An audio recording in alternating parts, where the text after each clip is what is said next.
Hey there. So today's story time is going to be on some stupid things I've said in my life, and I embarrass myself, and I do that a lot. Okay, so the first story is about when I was a teenager and I was at my mom's friend's baby shower, okay? And I decided I was going to be the one who handed the gifts to the mom-to-be. Well, there was this one gift that had knitted booties on it and had little, tissue paper stuff in it instead of a bow. So I handed that to her and I just said, "Oh, look in here, in case your baby's born with no feet, you can just put these on the ends." She didn't think that was funny. And everybody kind of like booed at me. And, but the good news is the baby was born with feet, and so it was fine. Then, one time when I was pregnant with my daughter, I was around some country people and we were hanging out, and I was putting something up, like reaching up high. And so this one lady goes, "Quit, oh Lord, don't do that." And I'm like, "What? What?" She kind of scared me.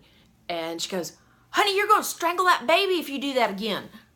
What are you talking about? This isn't attached to that. The arm and the, what do you mean? Are you serious? And well, she was serious, because she remembered one time there was this woman that used to hang laundry out on the clothesline, and that baby that she was going to have was born dead. The umbilical cord was wrapped around its neck, and they think, well, they had to think and think and think, and the only thing they could think of was the fact that she used to hang that washing up, and it must have strangled the baby. And I kind of laughed at her, and it hurt her feelings. And I said, "But don't you know your anatomy and physiology?" No, she didn't. No.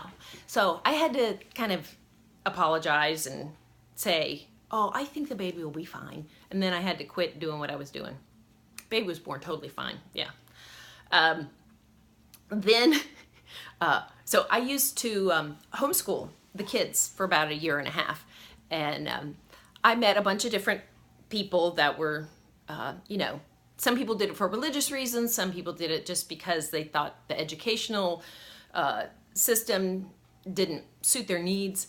Well, I met this one woman, and I was talking to her about fossils or something, and she said, "Well, that's a lie from Satan. There's no point in even teaching about dinosaurs or fossils or anything." I'm like, "What are you talking about? You have got to be kidding me. What?" And she goes, "Oh yeah." She was completely and totally serious. She said, "Well, the Bible's only, what is it, like 5,000-6,000 years old. So there are no dinosaurs in the Bible, and therefore they didn't happen." And I'm like, "Why do you think Satan put them here?" And she's like, "Oh yeah, he did. He figured out a way to get them here so that when people dig up and find these fossils and dinosaurs, that they're going to question the Bible, therefore they'll question God, and that makes Satan happy."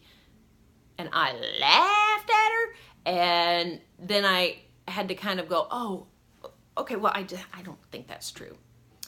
Then I saw this textbook that someone was teaching a science class in this homeschool community, and I'm telling you the truth, this person it was a picture of a dinosaur, and Adam and Eve were writing it like, what the heck is this? There's nothing true about this. Like, you can do biblical spiritual stuff and teach those stories, or you can teach about dinosaurs and then, mix it together however you want. No, don't like put it like that totally. So I had a hard time with that. We didn't take that science class. And so I would try and have conversations with some of the other people who homeschool, and it would always turn out I was having a conversation with somebody who was way more not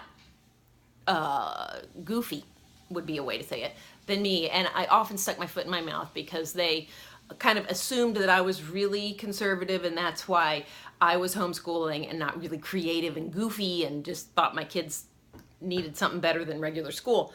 So eventually we stopped homeschooling, and I think my kids are a little relieved, although I still often embarrass myself in front of a lot of people. One time, remember I told you I did that one movie? So at the end, whenever you have a good part in a movie, like the assistant director might come around and go like, okay, that's a wrap for, whoever that is. And, the crew will kind of all clap and everything. Well, I was just so friggin' excited. And so the assistant director was like, okay, that's a wrap for Ashley. And I just looked around at the whole crew and I was like, oh, thank you, thank you, thank you. I can't wait until I'm a famous movie star and have my own pool, and I'm going to invite you all over for a barbecue. And they all just kind of looked at me. And yeah, I didn't ever become a famous movie star. But I'm not dead yet.